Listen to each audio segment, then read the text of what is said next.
నమస్తే, welcome to our channel. నేను పద్మిని. ప్రస్తుతంతో పాటు ప్రముఖ ఆధ్యాత్మికవేత్త, శ్రీపాద శ్రీవల్లభ దత్తపీఠం వ్యవస్థాపకులు, దత్త ఉపాసకులు శ్రీమతి లతా దత్త గారు మనతో పాటు ఉన్నారు. మాట్లాడదాం. నమస్తే అక్క. నమస్తే పద్మిని. అక్క, ఆషాఢ మాసంలో ఖచ్చితంగా అమ్మవారి ఆరాధనకి పెద్దపీట వేస్తుంది ఈ మాసం అని ఖచ్చితంగా చెప్పుకోవచ్చు. అవును. గ్రామ దేవతల్ని మరీ ముఖ్యంగా పూజిస్తారు. తెలంగాణ రాష్ట్రంలో వైభవపేతంగా బోనాల పండుగ జరుగుతుంది. ప్రతి ఆదివారం సూపర్ గా ఉంటుంది అసలు కదా. ఎప్పుడెప్పుడు కలకల్లాడిపోతూ ఉంటుంది హైదరాబాద్ నగరం అంతా. ఎప్పుడెప్పుడు వస్తుందా బోనాల పండుగ అని అనిపిస్తుంది. ఆషాఢ మాసంలో గ్రామ దేవతలు, అలాగే దుర్గాదేవి, భద్రకాళి, రేణుకా ఎల్లమ్మ, ఈ దేవతలందరినీ కూడా పూజిస్తారు. ఎందుకంటే అమ్మవారికి చాలా శక్తి ఈ ఆషాఢ మాసం నుంచే ప్రారంభమవుతుంది. అమ్మవారిని మనము ఆషాఢ మాసంతో మొదలుకొని దేవీ నవరాత్రుల వరకు అమ్మవారి పూజలే చేస్తాం. తర్వాత శ్రావణం వస్తుంది, ఆ తర్వాత మధ్యలో వినాయక చవితి వస్తుంది, తర్వాత మళ్ళీ మనకి దేవీ నవరాత్రులు వస్తాయి, కంటిన్యూ అవుతుంది అనమాట. అయితే ఎందుకు నిమ్మకాయల దండ వేయాలి, ఏంటి సంబంధము అని అంటే, మనకి మన గ్రామంలో ఉండే దేవత చాలా చాలా రక్షణగా నిలుస్తుంది అనమాట. మనం ఏ ఏరియాలో అయితే ఉన్నామో అక్కడ మనము వెళ్ళి అమ్మవారికి మన తరపు నుంచి కృతజ్ఞత తెలుపుకోవడం, గ్రాటిట్యూడ్ అనమాట. ఎందుకంటే అమ్మవారు మనల్ని విషజ్వరాల నుంచి, ఒకప్పుడు చాలా తీవ్రమైన వ్యాధి వచ్చింది, ప్లేగ్ వ్యాధి లాంటిది వచ్చింది, హైదరాబాద్ నగరాన్ని కుదిపేసింది. అప్పుడు ఏంటి అని అంటే అమ్మవారిని మొక్కుకుంటే అమ్మవారే రక్షించింది, అమ్మవారే కళ్ళల్లో కనబడి రక్షించింది అనమాట. అప్పటి నుంచి అందుకే ఇక్కడ హైదరాబాద్, సికింద్రాబాద్లో బోనాలు నిర్వహిస్తారు. అలాగే ఎవరికైనా పని జరగకపోయినా, ఆటంకాలు వచ్చినా, లేదా ఒకటేసారి ఏదైనా అనుకోని బ్లాకేజ్ వచ్చిన జీవితంలో, ఎప్పుడైతే మనం అమ్మవారికి నిమ్మకాయల దండ తీసుకెళ్ళి వేస్తామో, ప్రత్యేకంగా ఆషాఢ మాసంలో అమ్మవారికి నిమ్మకాయల దండ, గాజులు, ఎర్రని చీర, ఎర్రంది కానీ పచ్చ రంగు కానీ పసుపు రంగు కానీ, ఈ మూడు ఇష్టం అమ్మవారికి, వెళ్ళి సమర్పిస్తే మనకి వెంటనే ఆ పని జరుగుతుంది.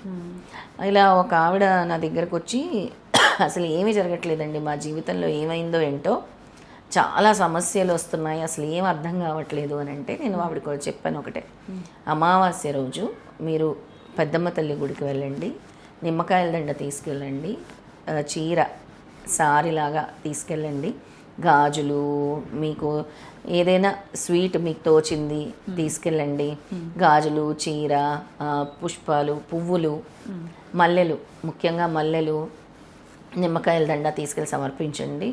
త్వరగా మీకు ఆ బ్లాకేజ్ పోయి వెంటనే మీకు మీ హస్బెండ్కి ఉద్యోగం వస్తుంది అని చెప్పాను.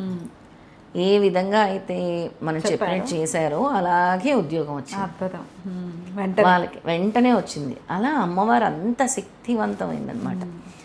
నిమ్మకాయ అనేది శక్తికి ప్రతిరూపం. అందుకే 11 నిమ్మకాయలు కానీ, 21 నిమ్మకాయలు కానీ, 51 నిమ్మకాయలు కానీ, 108 నిమ్మకాయల దండ కానీ అమ్మవారికి వేయాలి. శుక్రవారం వేయటం వల్ల సౌభాగ్యము, లక్ష్మీ అనుగ్రహం వస్తుంది. మంగళవారం వేయటం వల్ల రాహు గ్రహ దోషాలు పోయి వివాహంకి ఏదైతే అడ్డంకులు వచ్చాయో ఆ వివాహంకి వచ్చిన అడ్డంకులు తొలగిపోతాయి. మంగళవారం రాహుకాలం సమయంలో వేయాలి వివాహం అడ్డంకులు తొలగాలంటే. శత్రు నాశనము, అలాగే మనకి ఆరోగ్య సమస్యలు ఉంటే ఆదివారం వేయాలి అమ్మవారికి దండ. ఈ నిమ్మకాయల దండ సమర్పించాలన్నమాట. అంతటి శక్తి ఉంటుంది నిమ్మకాయల దండలో. అందుకే ఆషాఢంలో మీకు తోచిన విధంగా మీరు తీసుకెళ్ళి అమ్మవారికి నిమ్మకాయల దండ సమర్పించండి. ఎన్ని నిమ్మకాయలు ఉండాలి కదా, దానికి ఏమైనా లెక్క ఉంటుంది? ఉంది, 11 కానీ 21 కానీ 11, 21, 51, 108 అయితే చాలా మంచిది. కానీ ఒకటి గుర్తుపెట్టుకోండి, అమ్మవారికి వేసిన నిమ్మకాయల దండ ఏ వంటలో వాడకూడదు, మీరు తినకూడదు, తెచ్చుకోకూడదు, మళ్ళీ దాన్ని ఇచ్చేయాలంతే. ఒకవేళ అమ్మవారి దగ్గర నుంచి మీకు నిమ్మకాయ వచ్చింది సపరేట్ పాదాల దగ్గర పెట్టి అని అంటే, దాన్ని మీరు నిమ్మరసం పిండి మీరు పులిహోర చేసుకోవచ్చు, మీరు తాగొచ్చు. గుడిలో ఇచ్చిన నిమ్మకాయ అంటే దండది కాదు, మామూలు నిమ్మకాయ, ఆ నిమ్మకాయలు తీసి తల కింద పెట్టుకోవచ్చు, మీ బ్యాగ్లో కూడా పెట్టుకోవచ్చు. ఓకే. అంతేకాని దేవుడికి దండేస్తే మన నెగిటివ్ ఎనర్జీ మొత్తం లాగేస్తుంది ఆ దండ. నిమ్మకాయకి అంత శక్తి ఉంటుంది. ఎందుకంటే అమ్మవారు రాక్షసుల్ని సంహరించినప్పుడు అమ్మవారికి చాలా ఉగ్రరూపం ఉంటుంది, శాంతింప చేయటానికి నిమ్మకాయలు వేసేవాళ్ళు. ఆ నిమ్మకాయలు ఏదైతే ఉగ్రం ఉంటుందో దాన్ని లాక్కునేదన్నమాట, శాంతింపజేసేది, శాంతి అయ్యేదన్నమాట.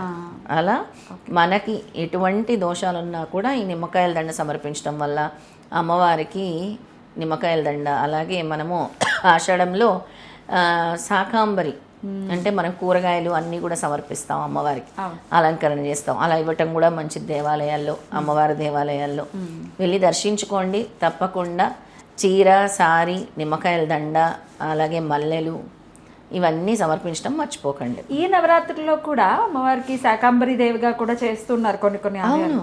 అక్కడి నుంచి కొన్ని వెజిటబుల్స్ మనకి ఇవ్వటం, అంటే ఏవోటి ఇస్తారు, ఆనపకాయలని, బీరకాయలని, మంచిది. తెచ్చుకుని వండుకుని తినొచ్చు అక్క. తినొచ్చు, ఖచ్చితంగా తినొచ్చు. ఓ నిమ్మకాయలు ఒక్కటే ఏంటంటే it attracts all the negative energy అన్నమాట. మెడలో వేసినప్పుడు అది మాత్రమే మనము స్వీకరించకూడదు. ఓకే. మిగతా ఈ కూరగాయలు అవన్నీ కూడా మనం తీసుకొని వచ్చి వంట చేసుకోవచ్చు. చాలా మంచిది. వండి అందరికీ కూడా పెట్టుకోవచ్చు. మన శ్రీపాదుడికి కూడా మనం అలంకరిస్తూ ఉంటాం కూరగాయలతో ఆషాఢంలో. అలాగే అప్పుడప్పుడు నిమ్మకాయల దండ కూడా వేస్తూ ఉంటాం ఆషాఢంలో. ఏం చేస్తారు నిమ్మకాయలు? మళ్ళీ నిర్మాల్యమేనా? నిర్మాల్యమే తీసేస్తాం.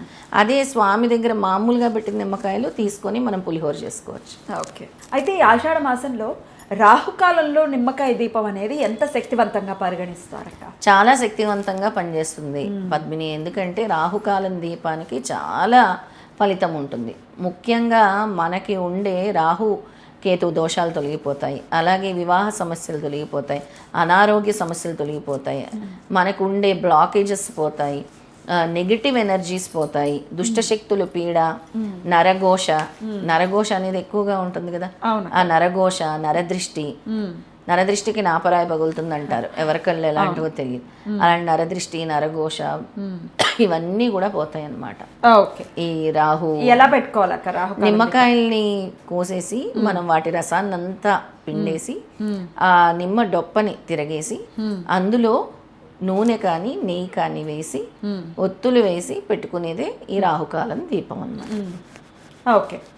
సో అట్లా రాహుకాలంలోనే పెట్టుకోవాలి. గుళ్ళోనే పెట్టుకోవాలా, ఇంట్లో కూడా పెట్టుకోవచ్చు? అమ్మవారి గుళ్ళో పెడితేనే మంచిది. అమ్మవారి దేవాలయంలో పెడితేనే ఆ శక్తి ఉంటుంది. అమ్మవారి దైవిక శక్తి ఎక్కువగా ఉంటుంది ఆషాఢ మాసంలో. ప్రత్యేకంగా ఇప్పుడు ఈ గుప్త నవరాత్రుల్లో అమ్మవారి శక్తి ఈ ప్రకృతిలో ఉంటుంది పద్మిని. అందుకే ఆషాఢం నుంచి మొదలుకొని మనకి దేవీ నవరాత్రుల వరకు ఎక్కువ అమ్మవారి పూజలు మనం చేస్తూ ఉంటాం, నిర్వహిస్తూ ఉంటాం. అద్భుతం. ఆషాఢ మాసంలో ఖచ్చితంగా నిమ్మకాయలతో అమ్మవారి ఆరాధన చేయటం అనేది చాలా చాలా మంచి ఫలితాన్ని ఇస్తుంది అని చెప్పి. నిమ్మకాయలతోనే కాదు పద్మిని, అమ్మవారికి మనము వీలైనంత వరకు అమ్మవారికి ఏదో ఒక రూపంలో మనము గాజులు, చెప్పాను కదా, సారీ, ఏ విధంగా మనం అమ్మవారికి ఇవ్వగలమో మన యొక్క కానుక ఏదో ఒకటి అమ్మవారికి సమర్పించాలి. మనం చీరలు ఇచ్చి కట్టిస్తే ఇంకా మంచిది అమ్మవారికి. అలాగా మీ దగ్గర ఉండే గ్రామ దేవతలు కానీ, దుర్గాదేవి గుళ్ళు కానీ, భద్రకాళి దేవాలయాలు కానీ తప్పకుండా వెళ్ళండి, దర్శించండి. ముందు మీ కుటుంబానికి రాబోయే ఉపద్రవాల నుంచి అమ్మవారు కాపాడుతుంది, రక్షణ కల్పిస్తుంది. ఖచ్చితంగా అలా కాపాడాలి. మన వాళ్ళందరూ కూడా చాలా సంతోషంగా ఉండాలని మనస్ఫూర్తిగా కోరుకుంటూ కృతజ్ఞతలు అక్క. నమస్తే. నమస్తే.